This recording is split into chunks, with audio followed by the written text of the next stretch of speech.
Guys, welcome back into another video. In today's video, I'm going to be telling you guys the 5 main tips on how to get good at PvP. So when you want a PvP, it's based on 3 main factors: your build, your aim, and your combo potential. So look at this. You see this play right here? Okay, wait, let's use an NPC as our first demonstration. Now I'm currently using Kitsune, but if I want to use a move like Sanguine Art Z, I need to know that this does life leech and does 4k damage. So I need to really abuse your moves when you need it most. So Blood Bane Drain, this actually does life leech, so you need to abuse this as much as possible. So for example, if your combo starter is Kitsune C, you can use the Z to get your health back. So this is what I mean by abusing your skill sets. This also includes stun moves like Dragon Trident Z, or X, my bad. Now this allows your opponent to be stunned, and this where you can get a good amount of health back. So this is what I call abusing your skill sets. Now for example, if I take two really good, so there are also 2 main factors you need to use for good combo potential. You're starting off stun.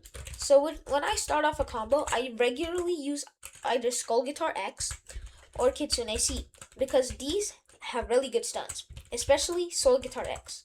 I sometimes use Dragon Trident X, but I don't really necessarily need it because Skull Guitar already has the really good stuns. So what a good sword I would recommend right now as of currently is a sword that can maybe get your opponent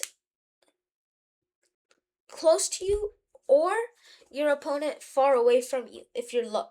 So I either probably say around Spiky Trident, Dark Dagger, Fox Lamp because of the X move, because of the stun, and Gravity Blade, and and Katana. Yes, you guys should definitely use Katana. This is the best sword. Like, I'm not even playing.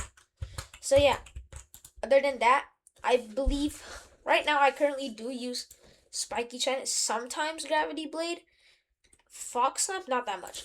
So the next step we are going to be going to do on getting good at PvP is Kentricking.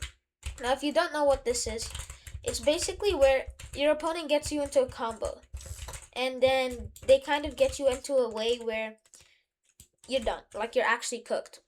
So what I would like to do here is something I like calling Kentricking.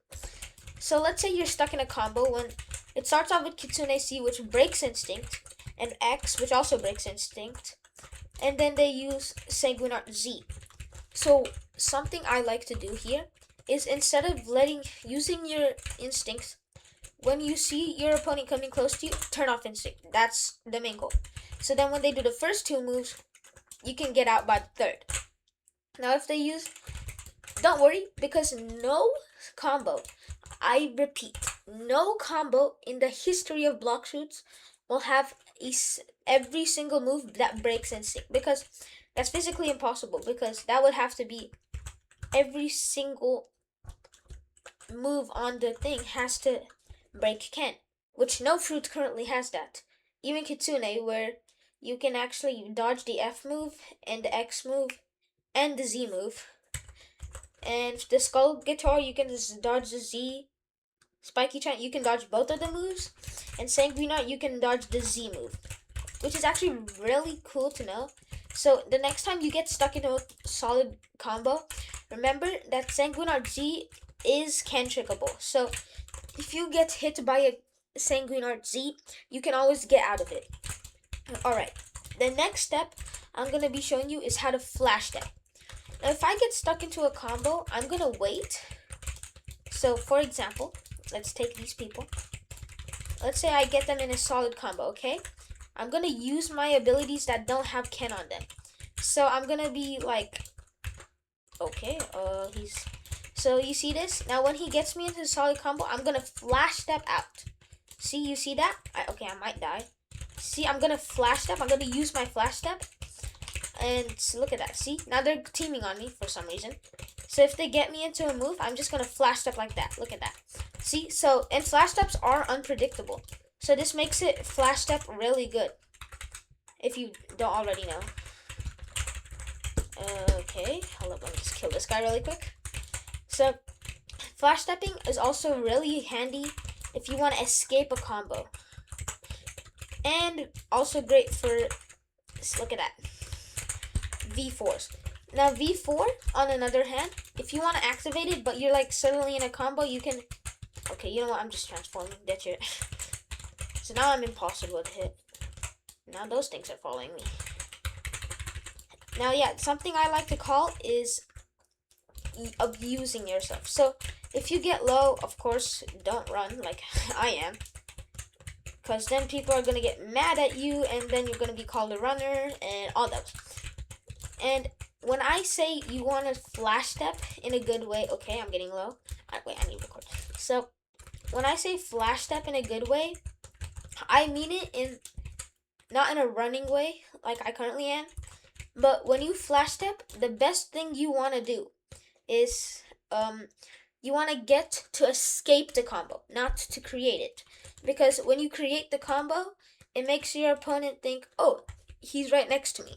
Now, yes, of course, if your opponent's low and near to like almost dying, this is almost the best tactic to do. And normally, I love starting off flash step combos because, and I recommend this to you, if you flash step to do a combo, you need to make sure you're in range to do a flash step. Because if you already don't know, flash steps have a boundary. So let me show you really quick. If I wanted to, I can't teleport the Tiki outpost. See, I'm currently pressing the button that requires for flash step, but I can't because flash steps have a boundary. The boundary, I think, is around 50 pixels. 50 studs. I'm sorry. I think so. You can pretty much just go right there. That's the farthest. So from here to there, that's 50 studs, right? Yeah. So what I like to do is you need to get the hang of understanding how to do the solid combos, and then just kill your opponents like that. See, look at that. So combos are also really good. The next step, combos. If you're PvPing, you want to use a fruit that has great combo potential. And when I mean this, not a Buddha fruit. Whatever you do, do not use a Buddha fruit and start spamming onto your opponent. What the heck? Okay, do not spam onto your opponent, okay? That makes them angry. Oh wait, here's only... Oh, I just realized something. You want to use fruits that have awesome combo potential. And when I mean good combo potential, mostly elemental fruits, beast type fruits, maybe like a gas, maybe. Yeah, like gas. Something like gas. Gas is a great fruit, if I want to say, because the fruit is literally built for combos. And why am I getting teamed? Okay, the fruit is literally great for combos. And Kitsune, the starting is the C move. If you want to use the C move, it is the start of an awesome combo. And other fruits like Flame, Lightning, Dragon. Now for Dragon, if you don't know, the Z move has like one of the greatest stuns in history. I'm not even kidding. So if you want, here's a quick combo to like, for the ultimate stun. So if you don't know, Dragon Z has like a crazy stun if you hold it down onto your opponent. And while you hold it, you can also completely, you can use, it completely breaks instinct. Yeah. So you can use Spiky trying to X after that, and then use your God Human moves, or whatever moves you want. Now, to the fifth and final step of becoming a PvP god. Your race. Now, a race is a big, and when I say big, one of the biggest and most crucial points in PvP. Currently, you can see I have V4 on Shark because I hate getting comboed. And when I say hate, I mean it. If I get comboed, I will use my Shark V3, my flash step, anything to get out of it. I don't like getting comboed, but I like making the combos, if that makes sense. So, if you don't know, here's a quick show on all the... Oh my god, that is a crazy amount of people. So Shark is mainly used for defense. So like players like me who don't like getting comboed up. So if you use Shark, there's basically like no combos that can kill you unless it's an infinite combo. Other than that, there's like really much no combos that can actually kill you if you use Shark V3. Now for Mink is a speed. Like it gives you a speed boost in the V4 and the V3. And for Cyborg, the V3 does damage, which is great for escaping combos if you don't want to have Shark. Because when they do the damage, it like, for example, let's say you're holding down Rumble V3 on a combo. The Cyborg V3 can make it so that you just stop. Because it does damage to you. And not like, unlike a regular move, you can use it anytime. So while you're in a combo, you can just click it and it doesn't do anything. See? It's just a V3. See that? It even gives me a cool heartbeat. Like, yeah, okay, so for the next, and that's pretty much it for today's video, guys. Comment down below and subscribe if this helped you out. Anyways, guys, peace.